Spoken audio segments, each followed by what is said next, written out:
अच्छा dear students, अब हम स्टार्ट करने जा रहे हैं चैप्टर नंबर 5 न्यू सिलेबस 2025। देखिए चैप्टर नंबर 5 जो है क्या नाम है उसका, लीनियर इक्वेशन एंड इनइक्वालिटीज। इसमें हमने क्या देखना है कि लीनियर इक्वेशन, पहली तो बात ये हमें इक्वेशन का पता होना चाहिए। इक्वेशन क्या होती है? कोई भी एक्सप्रेशन जिसमें इक्वालिटी साइन आ जाए उसे इक्वेशन कहते हैं। देखें, कोई भी एक्सप्रेशन जिसमें इक्वालिटी साइन आ जाए उसे क्या कहते हैं जी? इक्वेशन कहते हैं। उसके बाद इनइक्वालिटी किसी से कहते हैं। इनइक्वालिटी कोई भी एक्सप्रेशन जिसमें लेस देन और ग्रेटर देन और लेस देन और ग्रेटर देन और इक्वल, ये वाला साइन, इनमें से चारों में से कोई एक साइन आ जाए तो उसे हम इनइक्वालिटी कहते हैं। अब लीनियर इक्वेशन किसे कहते हैं? लीनियर इक्वेशन कहते हैं जिसमें वेरिएबल की पावर मैक्सिमम पावर 1 हो। जैसे हमने डेफिनेशन लिखा हो, an equation in which the maximum power सबसे बड़ी पावर वेरिएबल की किसकी of variable is 1। Maximum power सबसे बड़ी पावर वेरिएबल की 1 होगी तो उसे हम क्या कहेंगे? उसे हम कहेंगे लीनियर इक्वेशन कहेंगे।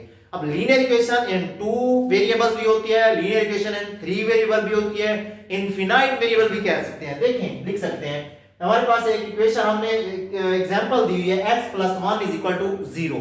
ये हमारे पास देखें, इस वेरिएबल की पावर क्या है? 1 है।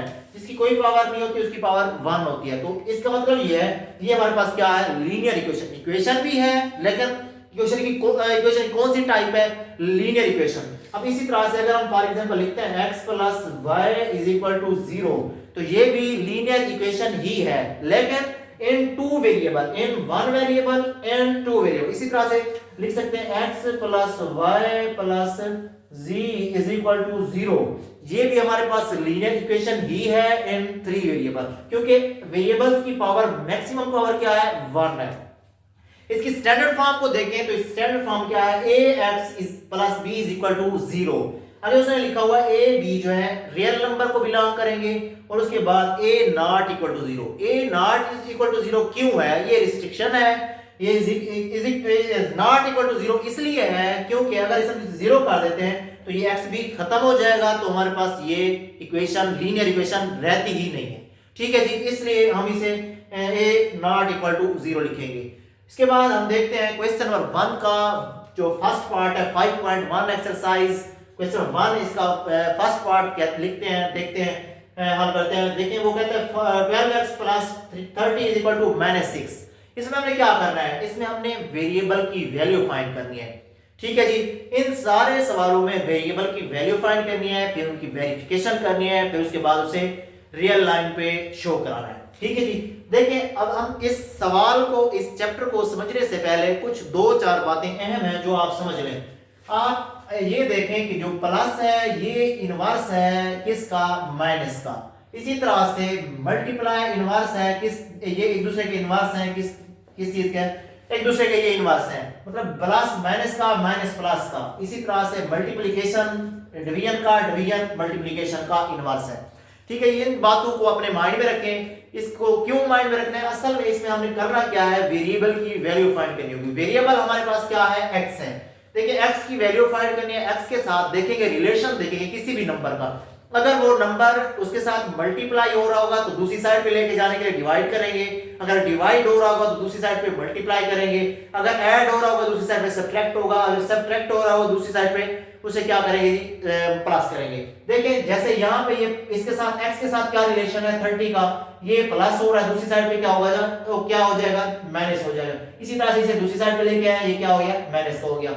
इसी इसको इन दोनों को माइनस के हमारे पास माइनस का 36 बन गया। तो इसे हम डिवाइड, अब देखें x के साथ 12 का क्या रिलेशन है? ये मल्टीप्लाई हो रहा है, दूसरी साइड पे क्या होगा? डिवाइड होगा। डिवाइड होगा तो हमारे पास क्या बन जाएगा?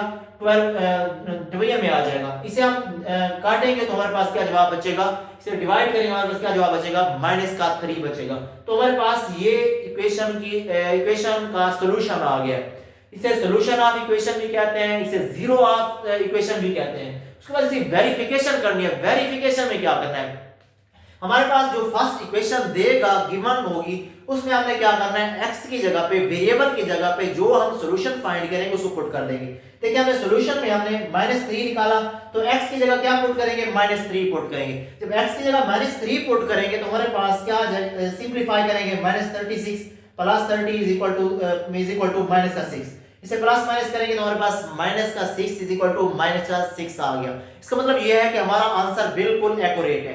इसके बाद इसको हमने नंबर लाइन पे शो करना है। तो नंबर लाइन पे शो करने से पहले हम नेक्स्ट पार्ट को कर लेते हैं, फिर इन दोनों के आंसर को हम क्या करेंगे, रियल लाइन पे शो करेंगे। देखिए यहाँ पे x over 3 plus 6 is equal to minus का 12 आ रहा है। इसे हमने क्या करना है, अब देखें बात हुई जो टर्म वेरिएबल के साथ सब्ट्रैक्ट हो रही होगी दूसरी साइड पे ऐड होगी, अगर ऐड हो रही होगी तो दूसरी साइड पे सब्ट्रैक्ट होगी, इससे डिवाइड हो रही होगी तो मल्टीप्लाई होगी, मल्टीप्लाई हो रही तो दूसरी साइड पे डिवाइड होगी। देखिए 6 को देखें, 6 के x के साथ क्या रिलेशन है, ऐड हो रहा है, दूसरी साइड पे क्या होगा, सब्ट्रैक्ट होगा। देखें इसे दूसरी साइड पे लेके गया तो हमारे माइनस पे 6 आ गया, तो हमारे पास इसे माइनस प्लस किया तो हमारे पास क्या बना, माइनस का 18 बना है। तो देखिए x के साथ 3 का रिलेशन क्या है, x के साथ 3 का रिलेशन ये है कि डिवाइड हो रहा है, तो इसका मतलब ये है दूसरी साइड पे क्या होगा, मल्टीप्लाई होगा। दूसरी साइड पे देखिए मल्टीप्लाई किया तो हमारे पास क्या बना, माइनस का 54 बना। इसे भी हम सॉल्यूशन ऑफ इक्वेशन या जीरो ऑफ इक्वेशन कहते हैं। ठीक है, ये हम वेरिफिकेशन इसकी करते हैं जहां पे हमारे पास गिवन इक्वेशन में जहां पे x होगा, हम जहां पे वेरिएबल होगा वहां पे हम क्या पुट करेंगे, माइनस का 54 पुट करेंगे। देखिए इसकी जगह माइनस का 54 पुट किया हमारे पास, इसे सिंपलीफाई किया माइनस 18 आ गया, प्लस 6 किया तो हमारे पास क्या आ गया, माइनस का 12 आ गया। मतलब left hand side is equal to right hand side आ गया, तो इसका मतलब ये है हमारा आंसर एक्यूरेट है। अब हमने इसे इसके रियल लाइन पे शो करना है। देखिए पहले इसको रियल लाइन पे दो रियल लाइन बनेंगे, इसे real line equation question number 1 किया है, ये क्वेश्चन नंबर सॉरी जो हमारा पार्ट 1 है, क्वेश्चन 1 का पार्ट 1 किया, ये पार्ट 2 किया। देखिए इसे हमें शो करना है तो हमारे पास रियल लाइन को इस तरह से बनाना है कि हमारे पास इसके जो इनके दरमियान जो गैप है, एक इंटरवल के दरमियान जो गैप है वो इक्वल होना चाहिए।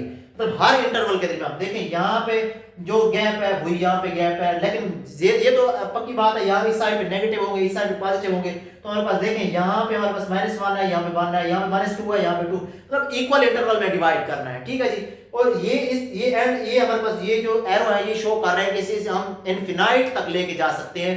हम इसकी कोई मतलब कि हद ही नहीं है, जहां तक भी हमें जरूरत होगी हम लेके जा सकते हैं। अच्छा एक और भी बात है कि इंटरवल्स को जब बनाने लगे इनके दरमियान गैप हमने कहा सेम देना है। जैसे हमने यहाँ पे देखें 15 माइनस का 15 प्लस का 15, इसी तरह से माइनस का 30 प्लस का 30 माइनस का 45, मतलब कि गैप जो है वो आपने सेम रखना है।